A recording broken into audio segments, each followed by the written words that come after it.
What's going on, ladies and gentlemen? This is your boy, The Show Off, and I just wanted to give a quick little history lesson based off of this. This post right here. All right? So, real quick, y'all. This is what happened. Back in the 60s, they were starting to give us civil rights, all right? Those civil rights are the things that actually marked black people actually becoming true citizens of the United States. Prior to that, even when we voted, a vote from a black person was only 60% of a person. So prior to that, that's when we became, once that happened, that's when we became a real citizen. Now, with that was coming power. However, what people won't tell you, and what people, those books that we read in schools and all of that stuff, what they won't tell you is that there were cities in the United States that were thriving and becoming economic powerhouses, cities that were predominantly black, cities like Tulsa, Oklahoma, that were mostly black, that were becoming economic powers because back then we had family structure. Believe it or not, back in the 60s, our marital rate, we've always valued marriage. We valued marriage so much that that the slaves were getting married, sneaking and getting married. All right? So,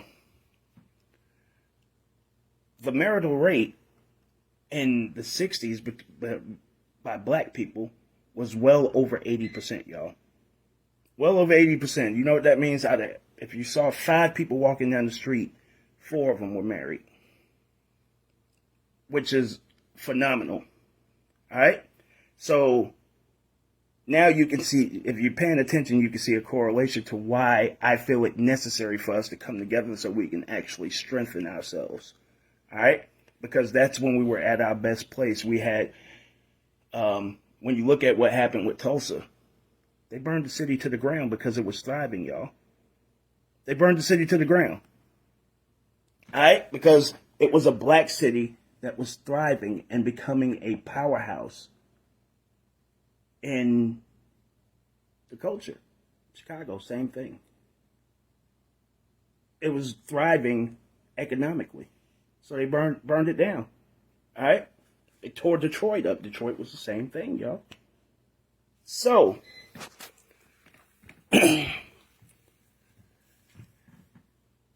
what they did was, okay, now we're going to start giving civil rights, and they're already strengthening themselves before we give civil rights. So what we're going to do is we're going to find another aspect to attack. All right? So they started to peep out our women and peep out their mannerisms and peep out all of these things, and then they made our black women the targets. Now, don't get me wrong, y'all. I'm not saying that black women are responsible for all of this stuff, because there were men that were actually going out to get a pack of cigarettes or going to get a drink or whatever the case may be and never coming home. All right? I'm not saying that shit didn't happen. It was happening, okay?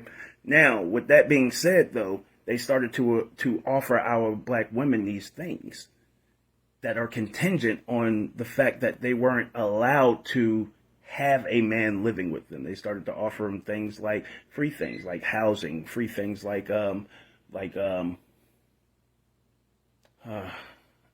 free things like housing, food stamps, health care, so on and so forth, right? So they started to offer them those things, all right?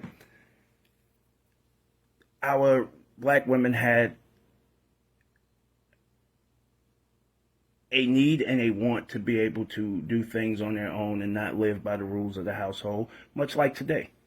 All right? So when they heard these things and they could live without, having the support of a man, and that's what those things did. And let's be clear, those things were only put here in order for you to barely make it. You wasn't going to live a prosperous life off of those things. You were just going to, you could not work, you could not do anything. So at the same time that they're giving you these things, or whatever the case may be, those things were meant to keep you at a level of poverty.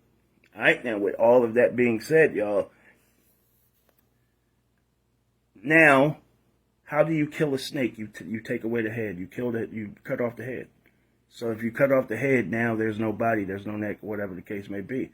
So they took the head of the household out of the household. Okay? Then later on, all they did was take that system that they found to destroy us and just improve on it and improve on it and improve on it. That's with drugs. That's introducing the black community to crack cocaine. That's with certain agendas that they put out there. This feminist movement, this feminist gesture that they put out there. That's with utilizing the media. That's with things like child support, things that would further separate the family, and things that would also serve as motivating factors in order to separate the black family, because the black family was too strong. Nothing stronger in the world. Okay? So, all of these things that were meant to drive a wedge were all working against us being family, building together, looking out for one another, loving one another. And it's led to what life is even today. When I say that they have improved on it, you look at what child support has become, y'all. Look at what child support has become. 85% of child support, people who pay child support, are men. Okay? 70% of those men who pay child support are black. That's some real shit, y'all. Do y'all even understand what that means? That means of all the other races, they cover only 25% of all of the people represent all other races, white, Asian, whatever the case may be. 75% of black men pay child support. So if you don't believe me, go look up the numbers. They're available. If you don't believe that there was an agenda created for us, okay. So now, another way that they improved on it was the media. They started to put out certain songs telling women to do shit on their own. It's the way to go. They started to put on TV that being a single mom is great. It's the way to go. You receive so much satisfaction from doing it on your own, or whatever the case may be. But yet, do you notice how black women who have to do it on their own say it with so much anger and disdain? Because really, you know in your heart that that's not the way it was supposed to be. Except they have convinced you that this is the way it was supposed to be. All right? Now, when we keep going into this thing now, these standards, when they were utilizing the media to pass off their agenda, the standards that they have put into your mind that you deserve everything have now made it impossible for a normal working class man to make you happy. You understand? A normal working class man does not want to spend $400 on getting your hair done, $500 on buying you a wig, $600 on buying you a wig, $3,000 on bags and shit. He doesn't want to do that. It wouldn't do anything but destroy him. So now if he tells you no, what do? You go try to find somebody who will do it. So there's your history lesson. That's how we go from this to this. Show off.